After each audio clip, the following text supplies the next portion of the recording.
नमस्कार साथियों, स्वागत है आपके अपना YouTube channel the Lalit ITI में। इस चैनल पर मैं ITI इलेक्ट्रिशियन की थ्योरी पढ़ाता हूँ। इस पर मैं आपको फर्स्ट चैप्टर का फर्स्ट डाल चुका हूँ। अब जो चलेगा अपने फर्स्ट चैप्टर का सेकंड पार्ट चलेगा। इसके बाद ये चैप्टर पूरा हो जाएगा। फिर कल से अपने चलेगा नेक्स्ट टॉपिक। चलो कम टू द पॉइंट। अपना नेक्स्ट टॉपिक है विद्युत धारा। विद्युत धारा किसे कहते हैं?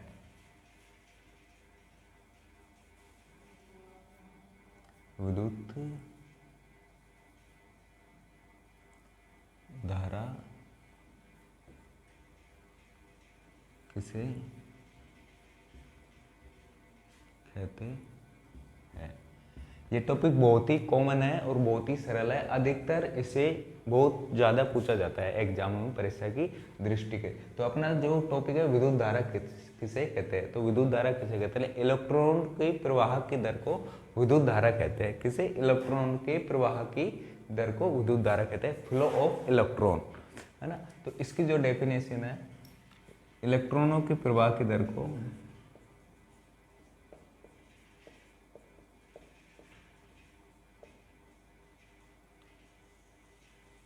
इलेक्ट्रॉनों की प्रवाह की दर को विद्युत धारा है।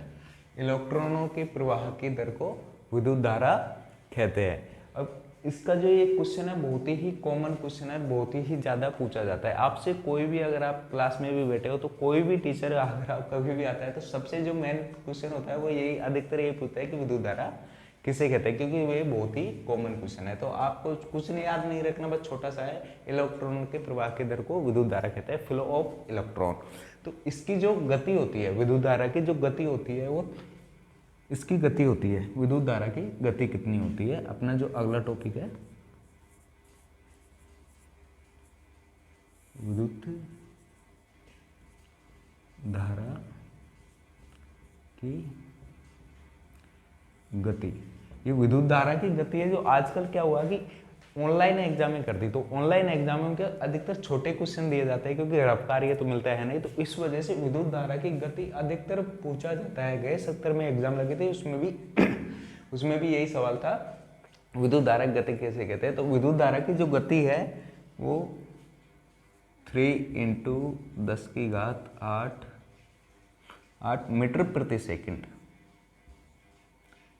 मीटर प्रति सेकंड होती है। इसकी ये होती है जो प्रकाशीय जो गति है उसके समान होती है। प्रकाश की गति के समान होती है।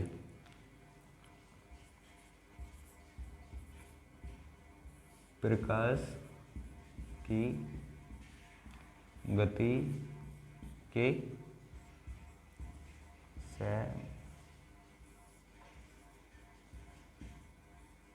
समान होती है। बहुत ही कॉमन क्वेश्चन है और अधिकतर पूछा भी गया है। ये बहुत ही इम्पोर्टेंट है, क्योंकि प्रकाश की जो गति होती है ना वो भी सेम होती है, विद्युत धारा की गति के समान होती है। इसे आई से प्रदर्शित किया जाता है। किसी आई से प्रदर्शित, इसे आई से प्रदर्शित किया जाता है। इसे आई से प्रदर्शित किया जाता है।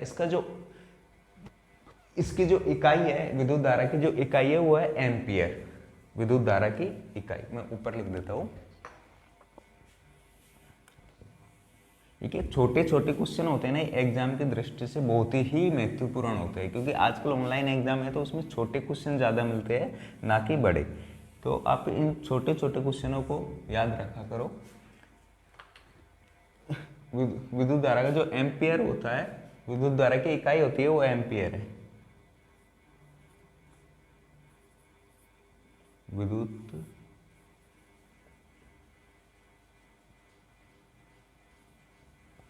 धारा की इकाई, विद्युत धारा की इकाई एम्पियर होती है।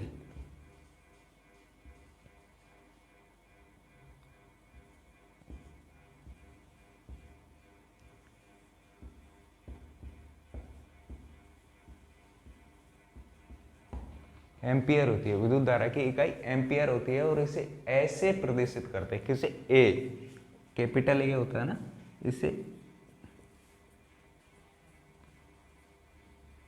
ऐसे प्रदर्शित करते हैं। विद्युत धारा की इकाई एम्पियर होती है और इसे ऐसे प्रदर्शित करते हैं और विद्युत धारा को आई से प्रदर्शित करते हैं। अब जो अपना नेक्स्ट टॉपिक है फर्स्ट चैप्टर का, वो होती है आग।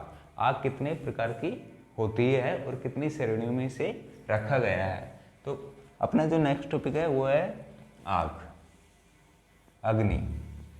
अग्नि सामग्री यंत्र में अपन ये पढ़ेंगे कि आग कितनी प्रकार की होती है, कितनी श्रेणी में होती है, उसको कैसे, किस चीज़ में लगी हुई आग को कौन सी श्रेणी में रखा गया है और किस अग्नि सामग्री यंत्र से उसे बुझाया जाता है। तो अग्नि, आग, जो अपने इलेक्ट्रिशियन में जो है वो आग ही है लिखा हुआ है, वैसे आप इसे अग्नि भी बोल सकते हो, फायर। तो अग्नि है जो 4 श्रेणियों में होती है। आग को कितने श्रेणियों में रखा गया है? 4 श्रेणियों में रखा गया है, ए, बी, सी और डी। तो सबसे पहले बात करते हैं अपन ए श्रेणी में आने वाली आग।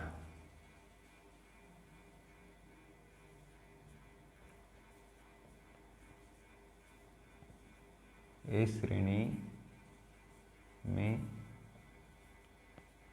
आने वाली आग।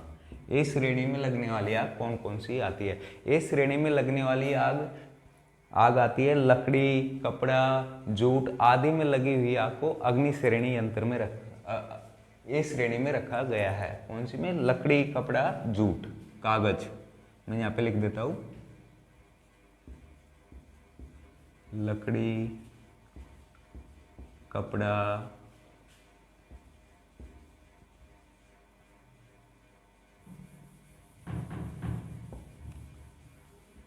कागज, जूट आदि। इस श्रेणी के अंदर लकड़ी, कपड़ा, जूट, कागज आदि, इनको ए श्रेणी के अंदर रखा गया है। अब है कि इसको किस अग्निशामक के अंदर से बुझाया जाता है? तो इसको जल युक्त अग्निशामक के अंदर से बुझाया जाता है, जिसमें वायु दाब के साथ जल भरा हुआ होता है। इसको अग्निशामक के अंतर है अपने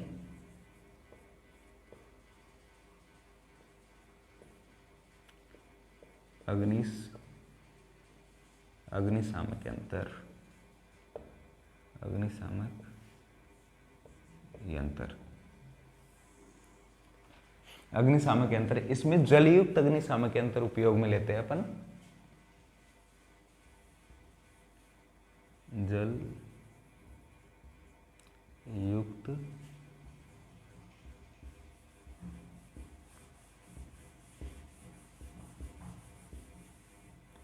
अग्निशामक यंत्र, इसमें जलयुक्त अग्निशामक यंत्र लेते हैं। इसमें वायु दाब के साथ जल भरा हुआ होता है।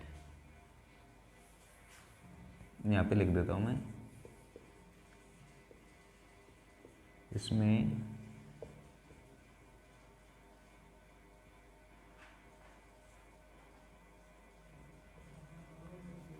वायु दाब के साथ जल भरा हुआ रहता है। तो ये आपने टॉपिक दे लिया। श्रेणी ए में आने वाली आग होती है लकड़ी, कपड़ा, कागज, जूट आदि। इसको जो बुझाया जाता है, जो अग्निशामक जो यंत्र यूज लिया जाता है, वो जलयुक्त अग्निशामक यंत्र इसमें यूज लिया जाता है, इस अग्निशामक के अंतर वायु दाब के साथ जल भरा हुआ होता है, वायु दाब के साथ जल भरा हुआ होता है। अब अपनी श्रेणी आती है बी श्रेणी में अंदर आने वाली आग कौन कौन सी आती है? इसको मैं एट रहने देता हूँ। बी श्रेणी, बी श्रेणी के अंदर लगने वाली आग आती है ज्वलनशील पदार्थों एवं ठोस आदि में लगी हुई आग को बी श्रेणी में रखा गया है। ज्वलनशील,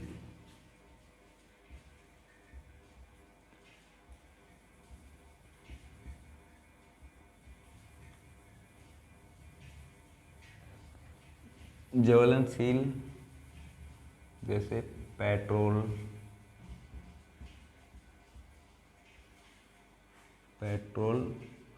मिट्टी का तेल,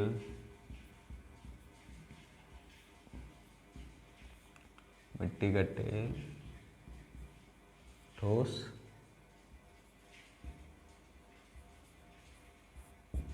आदि, मिट्टी का तेल, ठोस आदि। अब इसमें बी श्रेणी के अंदर आती है ज्वलनशील पदार्थ आ जाए, जैसे मिट्टी का तेल आ गया, पेट्रोल आ गया, डीजल आ गया।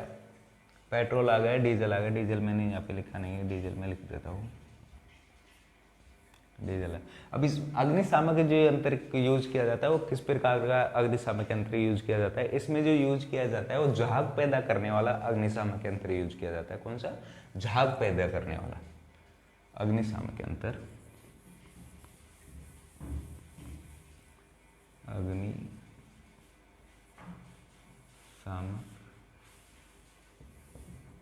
यंत्र।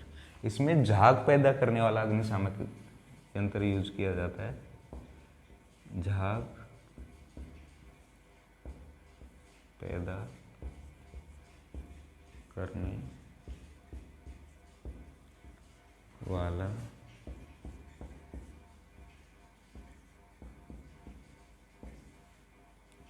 अग्निशामक यंत्र। इसके अंदर जो भरा हुआ होता है या झाग पैदा करने वाला अग्निशामक यंत्र है, इसमें जो भरा हुआ होता है जल की बौछारों के साथ झाग भी छोड़ता है। इसको जो बुझाने के लिए जो ये यंत्र है, इसमें जल की बौछारों के साथ झाग होता है, वो इसके अंदर भरा हुआ होता है।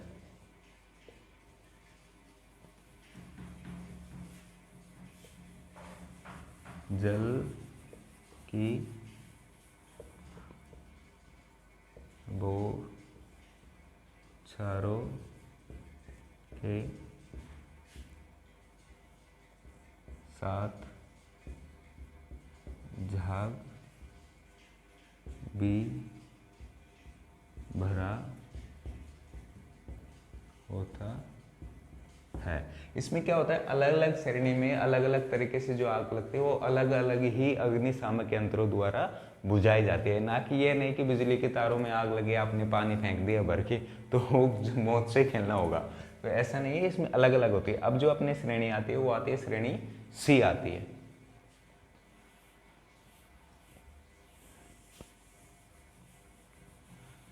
श्रेणी सी आती है, श्रेणी सी।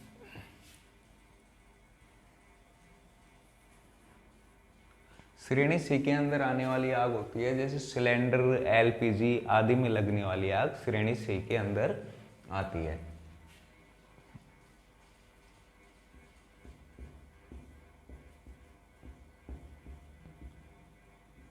सिलेंडर है,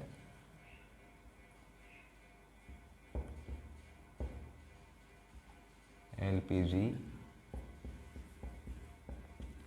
गैसों में लगी आग को श्रेणी सी में रखा गया है। सिलेंडर, एलपीजी व गैसों में लगी आग को श्रेणी सी में रखा गया है। अब बात आती है कि इसको बुझाने के लिए कौन सा अग्निशामक यंत्र यूज किया जाता है। अग्निशामक यंत्र,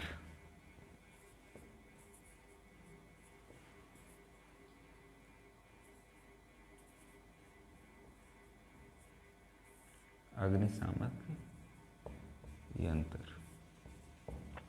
तो इसमें जो अग्निशामक यंत्र यूज किया जाता है वो सूक्ष्म पाउडर वाला अग्निशामक यंत्र होता है। सूक्ष्म पाउडर वाला, उसके अंदर ओनली फॉर सूक्ष्म पाउडर भरा हुआ होता है।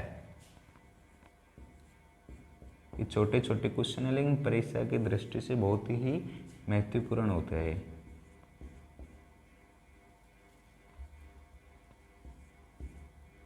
पाउडर भरा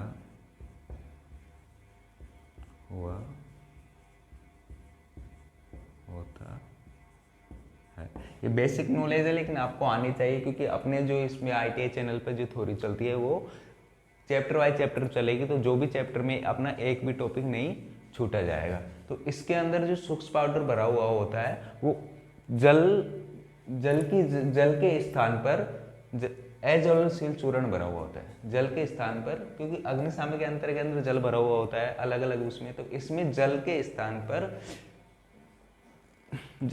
पर अज्वलनशील पदार्थ का चूर्ण भरा हुआ होता है। अज्वलनशील जिसमें आग ना पकड़े,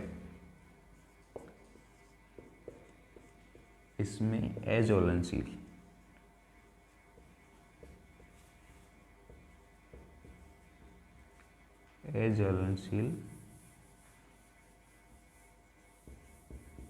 चूर्ण भरा हुआ होता है। तो जैसे आ गई श्रेणी सी में सिलेंडर व LPG में लगी हुई आगे आती है, लगी हुई आपको श्रेणी सी में रखा गया। अग्निशामक यंत्र, इसमें सूक्ष्म पाउडर भरा हुआ अग्निशामक यंत्र, इसको बुझाने के लिए काम में लिया जाता है। इसके अंदर जो अज्वलनशील चूर्ण भरा हुआ आता है दाब के साथ। अगला जो श्रेणी है वो अपनी आती है D। इसके अंदर चलो बात करते हैं श्रेणी D में जो आग आती है वो अपने बिजली के तारों या लैब वगैरह आदि में लगी हुई, मतलब होती है ना इलेक्ट्रिशियन की लैब, वैसे फिजिक्स केमिस्ट्री की भी होती है, वो अलग होती है। श्रेणी D बिजली के तारों व उपकरणों में लगी हुई आग आती है। कौन सी? बिजली के तारों व बिजली के उपकरणों में लगी हुई आग को श्रेणी D में रखा गया है।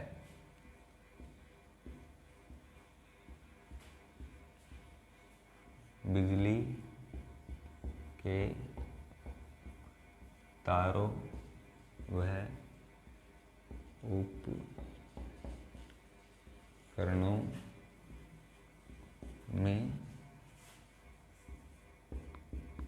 में लगी आग को श्रेणी D में रखा गया है। बिजली के तारों व उपकरणों में लगी हुई आग को श्रेणी D में रखा गया है। ये उपकरण है जो भी बिजली के ही है। इसको बुझाने के लिए जो अग्निशामक यंत्र यूज लिया जाता है, जो कार्बन डाइऑक्साइड होता है या CTC होता है, कार्बन टेट्रा क्लोराइड, जो CTC की फुल फॉर्म होती है। अग्निशामक यंत्र,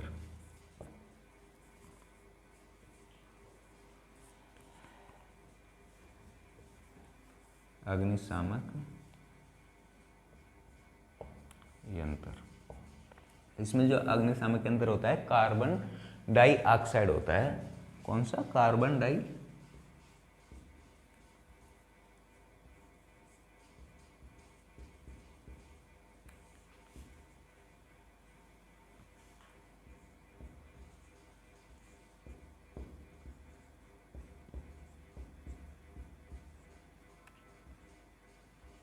डाइऑक्साइड या CTC।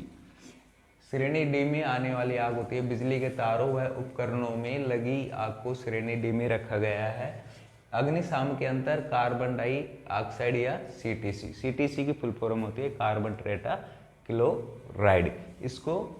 इस अग्निशामक यंत्र से ही इनको बिजली के तारों को बुझाया जाता है, ना कि पानी वगैरह से। अब जैसे अपने गांव में क्या ये चीज़ें हर जगह उपलब्ध नहीं होती, तो अपने गांव में बुझाने के लिए क्या करते हैं, मिट्टी का उपयोग करते हैं। उससे क्या होता है कि विद्युत है जो, जैसे अपन ने जल फेंक दिया तो जल में क्या विद्युत धारा प्रवाहित होती है, तो उसमें करंट लगने का खतरा होता है। अब अपना जो नेक्स्ट टॉपिक है वो आता है कि मूर्छित व्यक्ति अगर बिजली का झटका लग जाए तो उसे फर्स्ट एड साइड किट कैसे देते हैं, मतलब उसे प्राथमिक उपचार कैसे देते हैं। तो कृत्रिम जो श्वसन क्रिया है वो अपना नेक्स्ट टॉपिक है।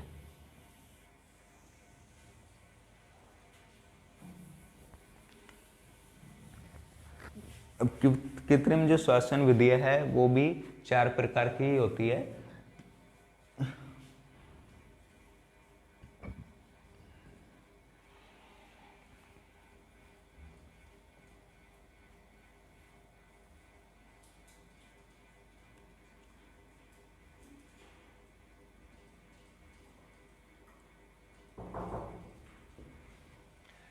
कृत्रिम श्वसन विधियां यह भी 4 प्रकार की होती है।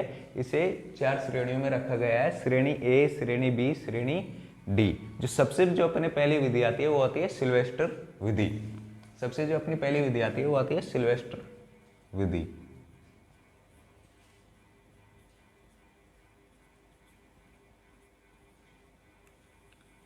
सिल्वेस्टर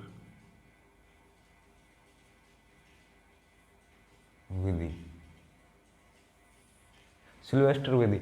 इस विधि में मूर्छित व्यक्ति को पीठ के बल लेटाया जाता है। इस विधि में क्या होता है कि जो मूर्छित व्यक्ति जैसे झटका वगैरह लगाओ तो उसे पीठ के बल लेटाया जाता है, ऐसे की तरफ जिस तरफ अपन सोते हैं। इस विधि में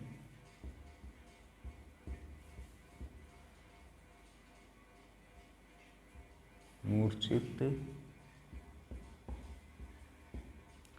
व्यक्ति को पीठ के बल लेटाया जाता है।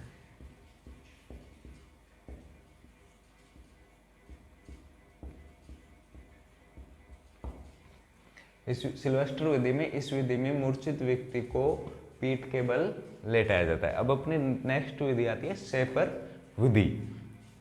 कौन अपना जो श्रेणी बी आती है, श्रेणी बी में आने वाली शेपर विधि।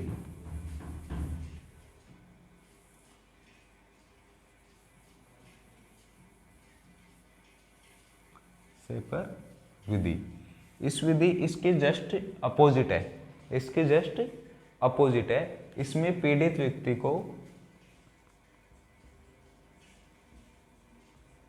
इसमें पीड़ित या मूर्छित दोनों एक ही बात है, आप कोई से भी लिख सकते हो। इसमें पीड़ित व्यक्ति को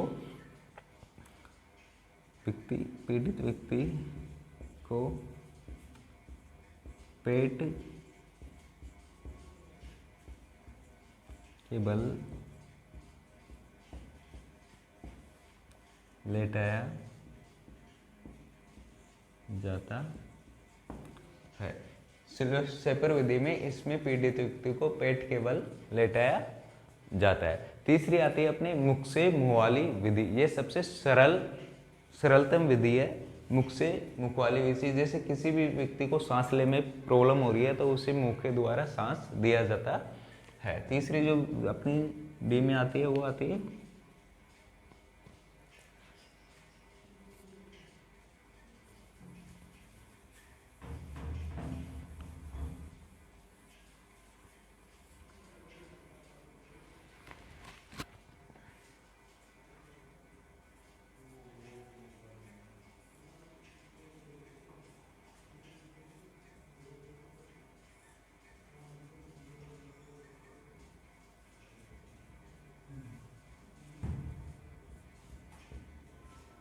तीसरी जो अपने मुख से मुंह वाली विधि। ये सबसे सरलतम विधि है। इसमें क्या होता है, जैसे किसी व्यक्ति को मूर्छित व्यक्ति को सांस वगैरह में प्रॉब्लम आ रही है तो उसको मुख से ऑक्सीजन दिया जाता है। तो ये सबसे सरलतम विधि है।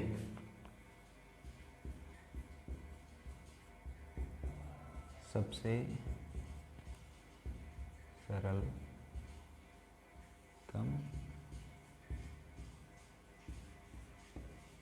विधि है। ये नॉर्मल चीज़ है लेकिन देखो अपन को याद होना चाहिए, इसमें आना चाहिए। अगली जो अपनी जो विधि है वो है कृत्रिम श्वसन यंत्र द्वारा। कृत्रिम श्वसन यंत्र द्वारा, ये एक यंत्र होता है जिसके द्वारा इसका उपचार किया जाता है।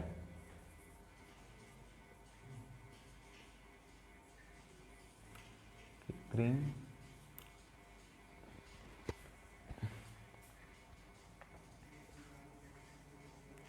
श्वसन यंत्र